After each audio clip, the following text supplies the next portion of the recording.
Olá, pessoal. Eu sou a Sandra, estudante da Faculdade de Licenciatura em Ciências Biológicas do campus de Colíder da Unemate e matriculada em Genética de Populações. E eu estou aqui para apresentar o capítulo 1 do livro Marcadores Moleculares na Era Genômica, Metodologias e Aplicações. Eu vou iniciar a apresentação aqui só um minutinho.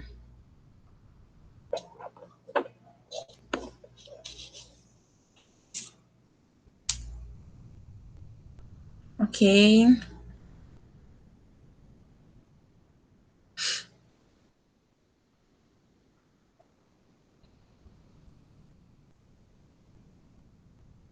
Ok. Então, como eu disse, marcadores genéticos baseados em DNA, o capítulo 1 desse livro aqui, que é o Marcadores Moleculares na Era Genômica, Metodologias e Aplicações. O que são marcadores, né? Marcadores genéticos. Um marcador genético é qualquer caráter visível, ou seja, um fenótipo, de que alguma maneira você possa analisar, que seja analisável, ou seja, qualquer informação que possa caracterizar e diferenciar um indivíduo. Os marcadores genéticos morfológicos foram os primeiros utilizados, e os marcadores bioquímicos foram utilizados um pouco antes do surgimento dos marcadores moleculares. Os marcadores moleculares, né, que são os marcadores de DNA e RNA. Os marcadores genéticos, o DNA, no caso, moleculares, né, que é os DNAs, tem uma rica fonte, o DNA, né, ele tem uma rica fonte de informação ao longo do seu genoma. E esse fato possibilitou avanços significativos no campo da genética molecular e tornou, né, esse estudo indispensável para várias áreas de genética, de biotecnologia, de biologia molecular. E dentro dessas áreas, né, você pode sequenciar o genoma de uma pessoa, de um indivíduo, de uma planta, testes de paternidade, a biologia molecular também é muito usado na biologia forense, né? A manipulação do DNA ela se tornou rotineira e cada vez mais aperfeiçoada, né? Uma vez que, em meados de 1980, começaram a manipular esse DNA, os marcadores no DNA, ela foi se aprimorando cada vez mais, se aperfeiçoando, e hoje em dia, né, essas bases de dados estão todas armazenadas em computadores para facilitar essas leituras, né, e comparações. Tipos de marcadores. São três as categorias principais de marcadores de DNA: os baseados em hibridização, que remete à complementariedade de bases, os baseados em PCR, que remete à replicação, os baseados em sequenciamento, que remete à estrutura do DNA. Hibridização, PCR e sequenciamento são técnicas, mas são técnicas que complementam esses marcadores, né? E aqui estão mostrando onde esses marcadores vão atuar também. Outro tipo de classificar esses marcadores é essa forma aqui, ó, dominante e codominante. Os marcadores genéticos ainda são classificados em dominante e codominante. Mas o que é isso, né? Dominante e codominante. Os marcadores do tipo dominante, eles não detectam bases alélicas recessivas. Ele apenas consegue detectar as bases dominantes, por isso o nome dominantes. E os codominantes, eles já conseguem detectar ambas as bases, tanto a recessiva como a dominante. Nessa amostra, né, vocês podem reparar, ó, dois tracinhos que remete a essas duas bases, né, o azão aqui, e o azinho, e o azinho, que daí só conseguiu ler o azão. E o azinho aqui também sem sem ser detectado. Já no codominante, você pode ver aqui as 4 bases, né, detectadas. Aqui no heterozigoto, você vê os 2 tracinhos, né, separados. Aqui você vê juntos, porque são as mesmas bases, né, então ele fica um traço mais robusto, mas ele fica aqui separadinho. Fica junto, aliás. E aqui o azinho, azinho. Dependendo o tipo de estudo que você quer fazer, né? Você pode usar o dominante ou o codominante. Um exemplo é o teste de paternidade, que não pode ser feito com esse tipo de marcador dominante. Tem que ser feito com o codominante para precisão. Alguns tipos de, alguns tipos de marcadores, né? São o RADP, que é o polimorfismo de DNA amplificado ao acaso, é um tipo de marcador dominante, binário. São primers curtos, né? São binários, primers curtos, e tem custo baixo. E a técnica utilizada para detecção, né, com esses marcadores é a PCR. O RFLP, ou polimorfismo no comprimento de fragmento de restrição, é um tipo de marcador codominante, multialélico, né? Codominante, ele consegue ver os alelos tanto recessivos como dominantes, então ele é um codominante multialélico e é detectado por hibridação com sonda de DNA genômico e ele tem um custo médio. O AFLP, ou polimorfismo de comprimento de fragmento amplificados, ele é do tipo dominante, binários, e detectado por via PCR também.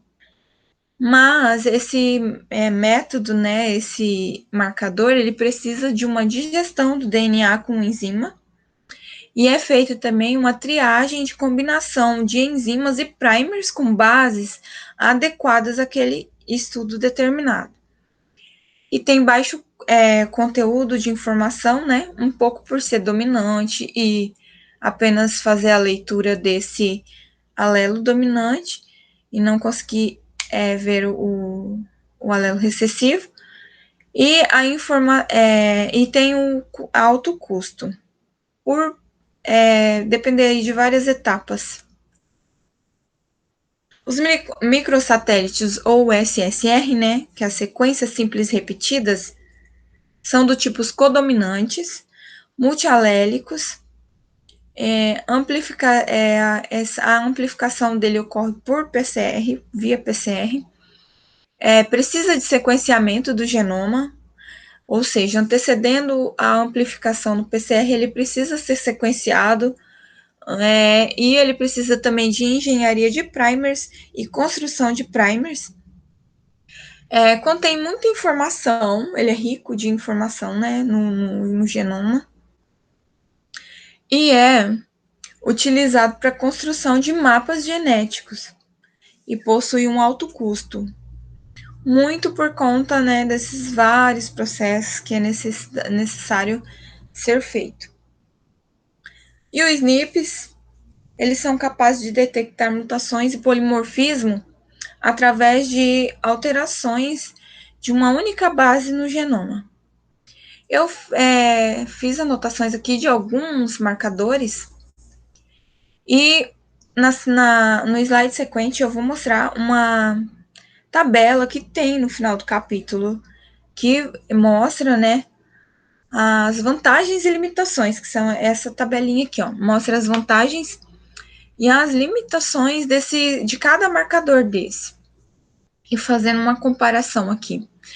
Os RADPs e derivados, eles têm a vantagem de produzir um número maior de bandas que podem, então, ser usados para caracterização individual e tem técnica simples e rápida. Mas a limitação é a baixa reprodutibilidade e principalmente dominante. É difícil de analisar e comparações entre estudos é difícil também.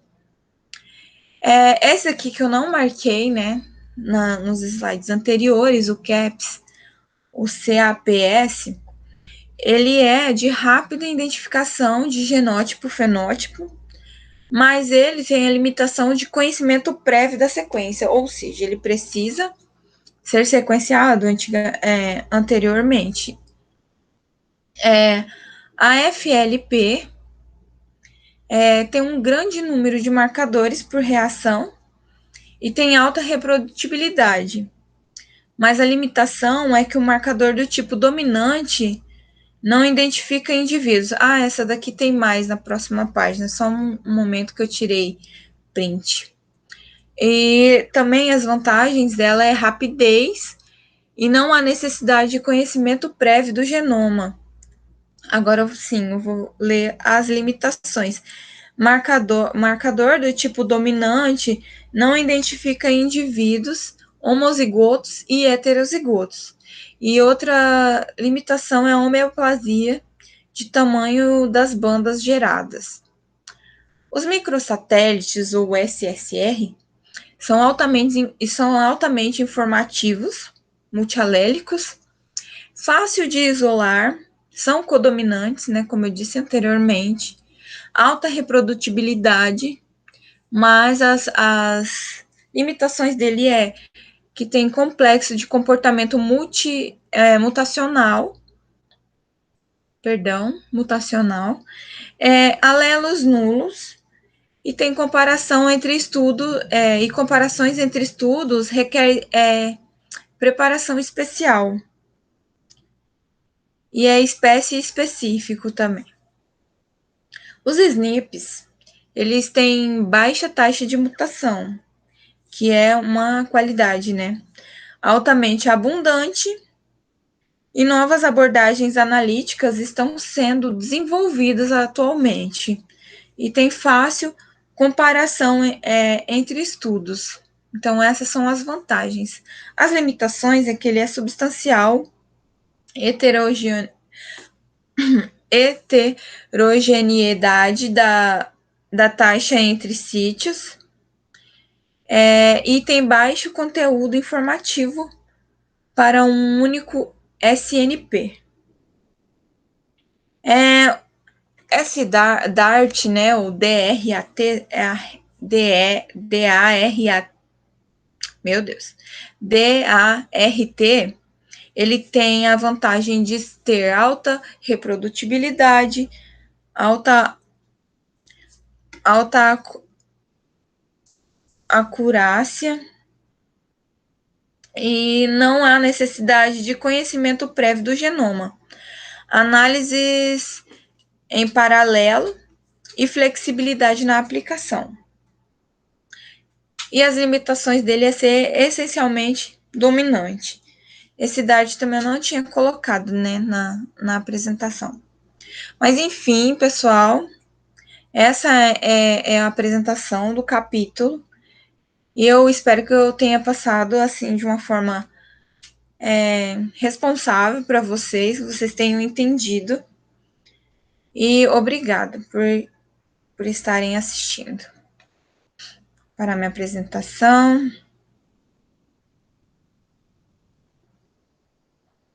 Obrigada, pessoal.